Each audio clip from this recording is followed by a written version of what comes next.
How many of you have been the opposite? You read something, you get to the end of the page, and then you forgot what you just read. And you go back and you reread it, and you still don't know what you just read. And that's a big problem, right? Because you're wasting your most valuable asset, which is your time. And the reason why all the speakers here give 100% is because we know your time is valuable. Like, I want to make this session so valuable. Reading is to your mind like exercise is to your body. You want to build a physical muscle, you give it what? You work it out, you give it exercise, you give it stimulus, novelty, and then you feed that muscle with nutrition. Same thing with your mental muscles. And so what I want to introduce to you is ways of getting into these states and then strategies that help you to specifically build these mental muscles. So you have more mental strength. Just like physically, you want to be stronger, you want to be faster, you want to be more agile. You could be that mentally also. Stronger, more agile, more focused also. 3 questions I obsess about to get the most out of my reading or listening to a podcast or anything else. I ask myself, how can I use this? Why must I use this? Now, it's so basic, but I like to make the things that are going to give you the highest return, I want to make them as simple as possible so you do it. How can I use this? And this is your creativity. If you're listening to me as I speak, ask, how can I use this? Because you have a dominant question you ask all the time. And it's been imprinted on you since you were a child. And so for me, growing up as the boy with a broken brain, I would be very introverted, very shy, and my superpower back then was being invisible, right? Because I didn't want to be seen or heard because I didn't feel like I was enough. And that's just what my reality was. But my imagination would kick in all the time because I would watch people and observe them and ask, why is that person so smart? Why do I have to work 3 times harder to do worse than this person? Right? And the question I would ask all the time was, how can I make this better? Because I was obsessed. And the key to reading comprehension is asking more questions. If you read a page in a book, get to the end and not get anything out of it, it's because you're not asking questions, because questions are the answer. Questions are the answer because ask and you shall receive. And so that's all thinking is. When you really break down functionally what thought and thinking is, when you're in a corner thinking to yourself, you're asking questions and then you're answering them. And you probably are like, is that true? You notice you had to ask a question to be able to think about that, right? And so on the right side, I'm thinking about questions like, how can I use this? And this is like, oh, there's one way I could use it, another way, another way. The second question I obsess about, why must I use this? Because here's the thing. The biggest lie in the personal development industry is that knowledge is power.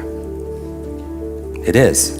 It's just you feel like you got points because you signed up for a seminar or a webinar, you bought a book and it sits on your shelf, and it becomes shelf help instead of self-help because it just sits there, right? But it doesn't become, the truth is, what people don't tell you is all the podcasts, coaching, conferences, online programs, none of it works unless you work, right? Is that fair to say? Like you can't read a book on doing like push-ups and get benefit from that. It just doesn't work, right? So you have to do the work. I'm asking myself, how can I use this? And I'm coming up with all these ideas. That's the creativity part. And then I'm asking, why must I use this? Because if it's not a must, you're not gonna do it because you have plenty of other things to do. Is that fair? Because there's a success formula, head, heart, hands. You could think about things in your mind, set goals in your head and affirmations, KPIs, your objectives, but if you're not acting with your hands and you're procrastinating, raise your hand if you ever procrastinated before. Right, all of us. If there's a gap between your head and your hands, check in with the second H, which is your heart, right? The emotion. We do things emotionally. We are emotional creatures. We're not logical, we're biological. Dopamine, oxytocin, serotonin, endorphins, we're this chemical soup, and so we want to be able to activate that. So head, heart, hands, another way of putting it are our eyes. Information, that's good, great, but sometimes you can listen to a podcast, it's a lot of information, but there's no inspiration to use it, fair? But sometimes you can listen to a speaker or learn something and it's inspiring, but you don't know what to do. So you have information, you have inspiration, and then you have implementation, where you're doing it. And I feel like when you get all 3 I's together, you have the most powerful I, which is integration. That's my goal for all of you, is that when you read something, you listen to something, you learn something, it becomes part of who you are. It's integrated here, here, and here. And then you have an alignment, and how it performs is it looks like magic to people.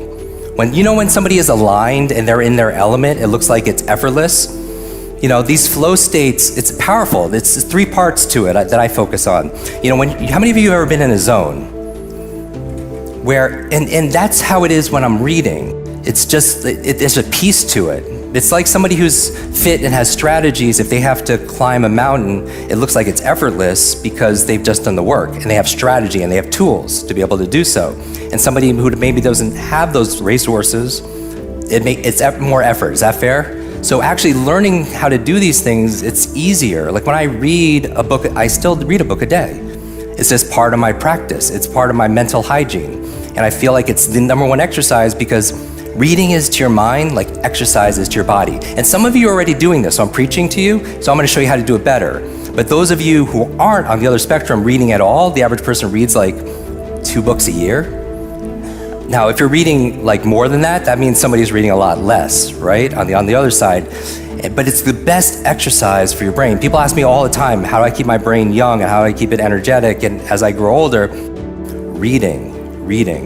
But the problem is a lot of people don't indulge in it because they're not good at it. And I wouldn't be playing a lot of golf if I was horrible at it all the time. But in psychology, they have something called the confidence-competence loop. That the more competent you get at something, the more confident you get at it. And then the confidence will make you do it more, and you get more confidence, and then it cycles through in positive momentum, right? And you have examples of that in your own life. So what I'm asking about here, the second part, is the inspiration is why must I use this? Like, who's counting on me to win today? You know what I mean? First, because some of you, and I bring this up because some of you really will do more for other people than you will for yourself. So knowing that about yourself, self-awareness is a superpower, then tap into that. You don't have to change it, tap into it. Who's counting on me to be at my best? And then you're more likely to do it. And the reason I know this is because when I was driven so much, it was really my family who I wanted to make proud. Like we all have our reasons, right? And one of my favorite books is Start With Why. It's a must-read book by Simon Sinek. And you want to start with your why because reasons reap results. Reasons reap results. And even remembering people's names, if you don't have a reason to remember their name, you don't. Like, how many of you have trouble remembering people's names? Raise your hand. See, this is the thing, you don't remember everyone's name, but you sure as heck don't forget everyone's name either, right? So there's always, genius leaves clues. You can write that down, genius leaves clues. There's always a method behind the magic. Find your motivation in your reading, because if you're not motivated, you're not gonna read very well. Is that fair? So 3 questions. How can I use this? Why must I use this? When will I use this? 3 powerful questions that lead to something which I think the #1 productivity performance tool there is your calendar.